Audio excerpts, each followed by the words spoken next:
was having a conversation with Greg the other day. Greg Train. Yes, with Greg Train. Yeah. We were talking about Chance.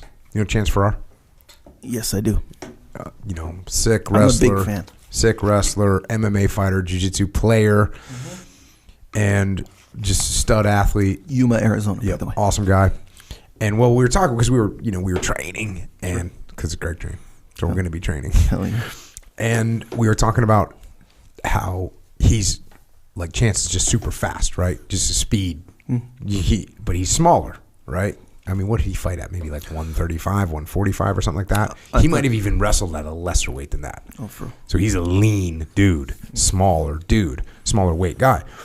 So we were just talking about how, he's just so fast, and set up and tap and this way you move, and so I was like, hey, I learned that when I go against someone like that, I can't react to every fake that's coming my way. Mm-hmm. I can't react to every movement that they make because it's too much movement. Yeah.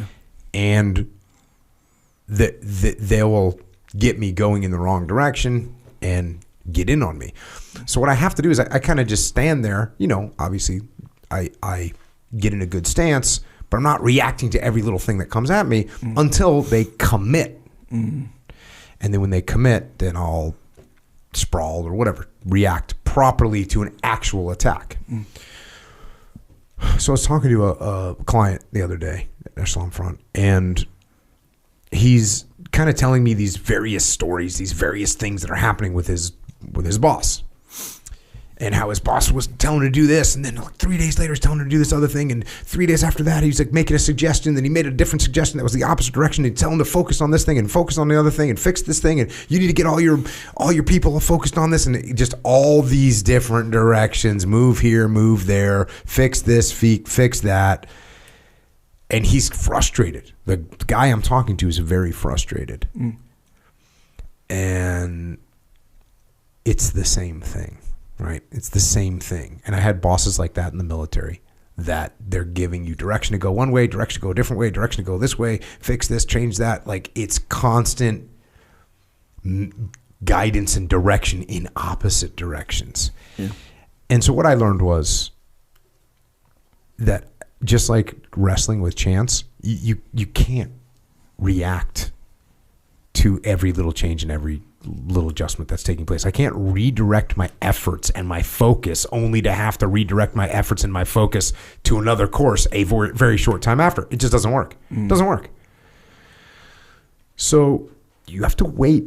You have to give things enough time to develop that the actual direction becomes very clear. And look, it doesn't mean gaff them off. It's not like if my boss says, hey, I want you to look at this, I'll be like, yeah, okay, boss.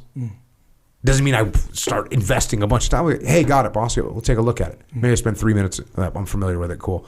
But I'm not pulling out the research. No, I'm not doing that. Or, hey, we need an estimate on this. Oh, okay. Got it, boss. Let's do a quick 2-minute estimate. Not, hey, let's break out all the numbers. No, we're not doing that. You have to wait until there's real commitment, because now a week later it's like, hey, did you come up with that estimate? Well, yeah, we took a look at it. I have a rough estimate for you. Okay.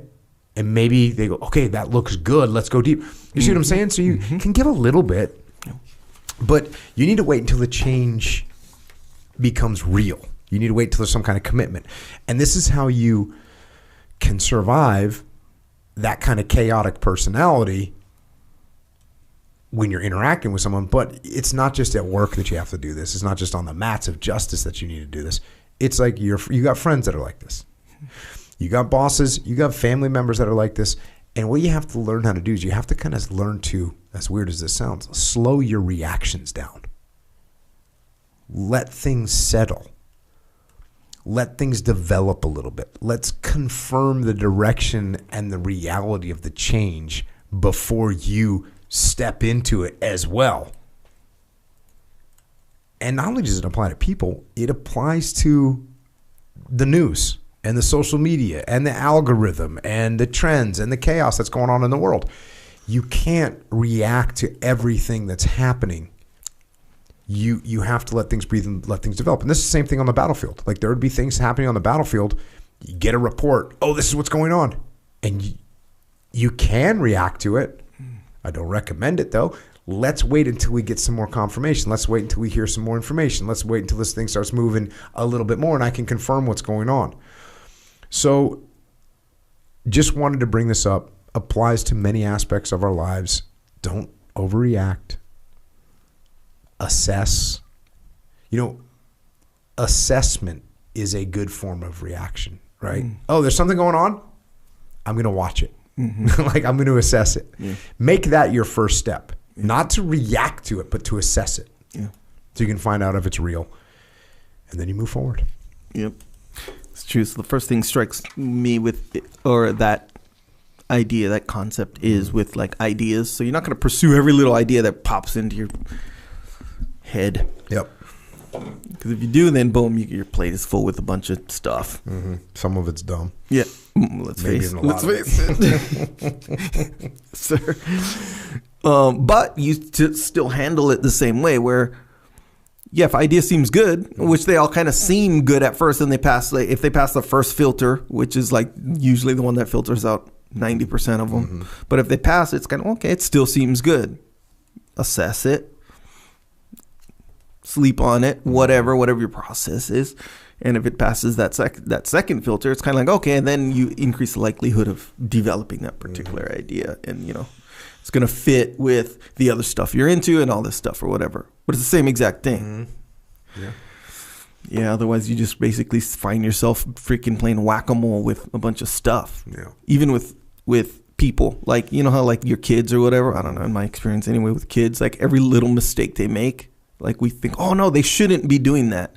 Then we go, you ever heard of the idea? It's called the slippery slope fallacy.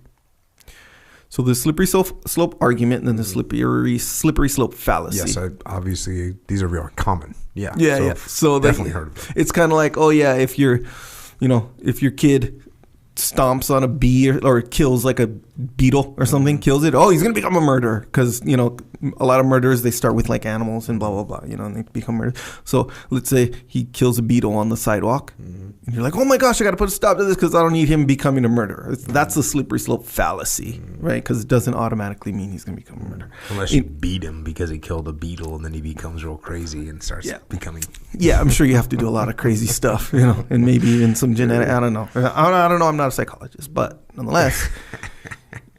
That's sort of kind of what you're dealing with. So like every little thing that he does doesn't mean it's going to turn into this big thing. Every little thing. Sometimes you just gotta, hey, let them see what it turns into. Even if they're making like little mistakes, it's like, hey, let them. Yeah, they might just learn from that little mistake right then and there. Don't be jumping on what do you call it? Helicopter parenting necessarily.